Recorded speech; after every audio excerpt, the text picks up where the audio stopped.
Cloudy World, man. And I remember that boy Yvngxchris. He was going crazy for like maybe 1.5 years. Well, look, bro, he just dropped the interview breaking down what's going on and basically his status and all this stuff going on with Columbia Records, how he ran off on everybody. And this really sucks to see stuff like this, bro, on some real because this dude, I had like he had like made everybody wait a long ass time for an EP. Dropped a really good EP, like actually like definitely like a top five of that year EP. It was very fresh, extremely fresh, very good, talented rapper. I thought he was going to be one of the next dudes for this era because he's actually a talented rapper. But I should have known when he signed to Pusha T, Mr. Ghostwriter, Mr. Out the Way, that this man's career would never truly blossom. So let's see what's going on with that man, Yvngxchris. Label, speaking of a manager, did you have one at one point? Yeah, I did. From I say 2021 to 23, yeah, like 23, probably early 24. And what record label was that? Columbia Records. Bro, even this dude face about to blow me, bro. I'm sorry, dog. This is so sad, bro.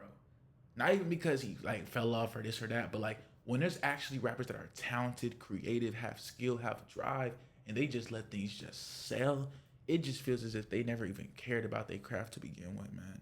Like that's a big thing for me, bro, is that if you don't care about your craft, why are you doing it? Why are you here wasting everyone's time, money, energy? Just go retire and be like I don't know, bro, like a forex seller or something, bro. Like, get on, bro. It's corned out. And what happened with that situation? That hat is fire, though. I'm not gonna lie. But nah, we just fell out. I think it was just like, it was more so like a situation where like, okay, boom, the album Everyone Hates Chris 2. I wanted to drop that after Virality. Virality was a studio album, or really like an EP that I put out with Columbia Records. Bro, this better not, bro. It's so annoying hearing all you artists talk about getting put in on the label shelf because they take the $1 million. They don't even like maybe have like half of it left over to even maybe buy the label's ability to just drop it when they feel like dropping it. Then they get put on a shelf and told they can't drop music for months, and months turns to years. And if you don't advocate for yourself and just keep just relaxing and smoking and just buying clothes and all that stuff, if you look back and it's been a year, no one's checking for your music, your fan base is hungry, and when they're really hungry, they turn to frustration. Frustration turns to anger. Anger turns to basically being haters. And now you got more haters begging you to drop music that you're probably not even in a creative headspace to make music for. That's why you tithe and hold your cheese.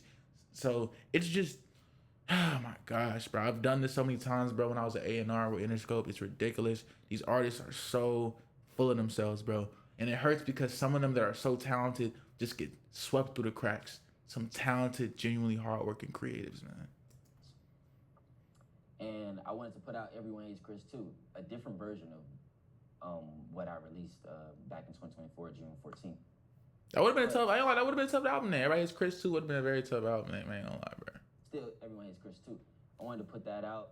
They was giving me, bullshit like, it's not the time you should put out singles, shit like that. And then even when I would put out singles, I'm putting out shit that I don't like. It just felt like I was a puppet at that point. Oh my gosh, I'm so tired of this puppet shit, bro.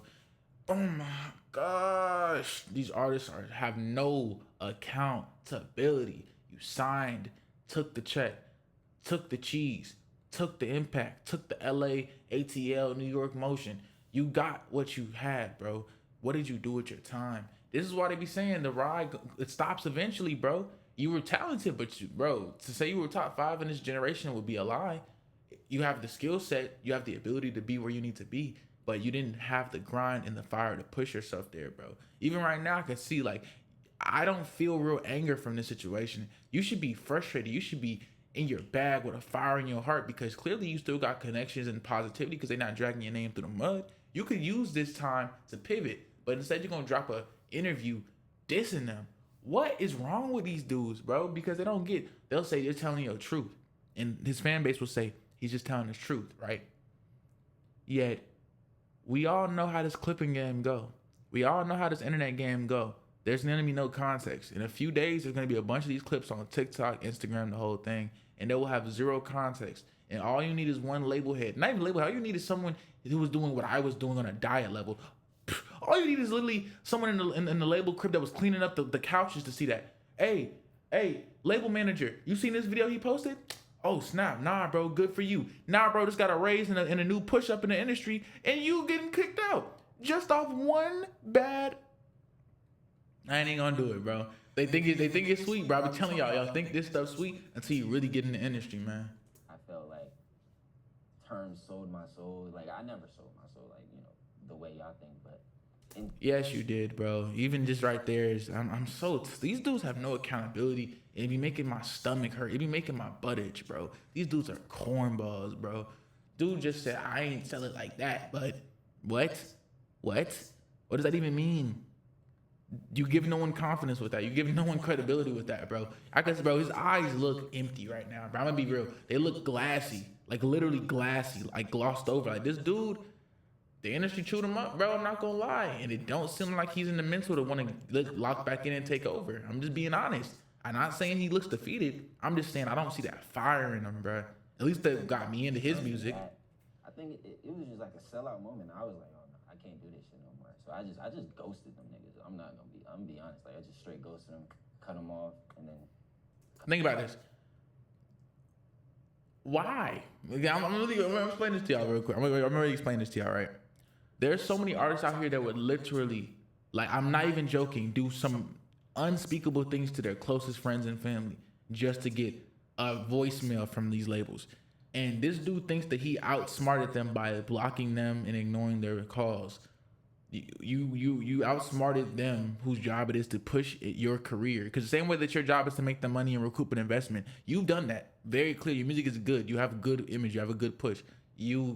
There's no marketing budget that would have outdone good music that had a good flow already. So I'm assuming you already have them not in the red, just bare minimum stuff. So why are you giving them the free bite to just say, oh, we don't gotta push you no more, give you no attention or push any ads towards you? Say less. Why would they be angry about that? Like they have to, bro. They're gonna have to appear like that. They're gonna have their A&R mini baby junior have to call you and pretend they're mad or frustrated, but they don't care, bro. You're not even a 20th percentile who's bringing in the big cheese. It's just so tone deaf, bro.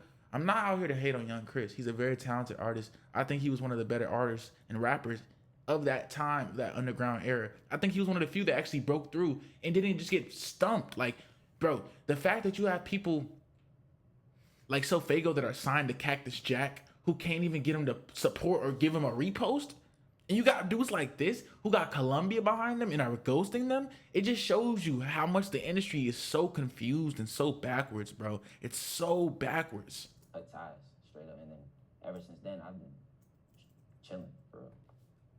So speaking of cut ties, just for clarification, like, was there paperwork to end all this, or you're still attached to them paperwork-wise? You just have been ghosting them, or cutting ties on your own merit. So to speak. I honestly have no idea, because like on the website. Stop it. This is where I get so tired of these dudes, bro. A clear and concise question: are you still contractually obligated to them? Well, here's where it gets no, bro. It's a, did you ever sign stuff? Yes. Did you ever get money from that? Yes. Did you ever have deals and distribution that have to go on touring and basic requirements? Yes. Like, bro, I don't even need to pull up posters of stuff where they were out the country having this dude tour with people, bro. Like, that's stuff that I vividly remember. So I'm like, yo, bro, you don't trick anybody out putting in less work and being lazy about your own focus and craft. You're only tricking yourself, bro. Genuinely.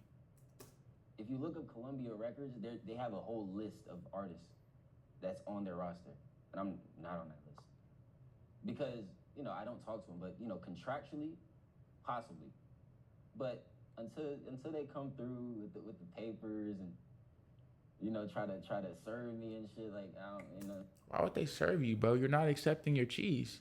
You talking about them serving you? You need to go to them and get your money, bro. Dog. You think these monies, bro, you think the streams amount or whatever you're getting in right now are the ones you're actually fully supposed to get in, bro? They own a lot of that stuff, all these distribution deals. You think you're getting in the ones from the main pages, you're probably getting in back ends, potentially even having the pay amount switched out. Funny stuff the labels do with no distribution issues that only experienced lawyers can see. Yet you think that you're outsmarting a multi-billion-dollar conglomerate, bro? Yo, bro. I say this for all the artists and entertainers out there that are coming up that just need some advice. I'm gonna break this down for y'all. Don't let anybody like this control the narrative of what you think having an industry signed deal can do. Yes, there are those that have to sign 360s. Majority of them either didn't have a catalog, no backing, or no fan base. Majority. There's people like Young Thug and those who took bad deals because they needed an opportunity and they clearly knew their skill set and their passion would bring them through. If you're not a Thugger level talent artistically or you don't believe in yourself like that, then you have to put in the work, have a catalog, have music videos going out consistently, or at the very least have semi looking a minimum amount of level of professionalism going out with your content. And that just means, bro, having a fucking tripod, dog. Like, yo, don't let dudes like this trick you out your position because clearly he's celebrating being broke as shit when he was just a millionaire touring the world as a creative. You feel controlled? Do you feel do you feel less controlled now waiting in lines, bro, at Walmart and Publix? Like, let's keep it honest. Like, there's nothing wrong with these things. I'm just saying, from someone who came from the trenches, who now is living an elevated lifestyle, and speaking and getting the experience of someone else who he also came from the trenches, lived the elevated lifestyle, and chose to go back. Going back is not an option if you actually are trying to push your people, your family, and your lifestyle forward. And the fact that he openly made the decision to go and take them steps back shows his character and that he truly don't got that grind in him. Yo, we gone.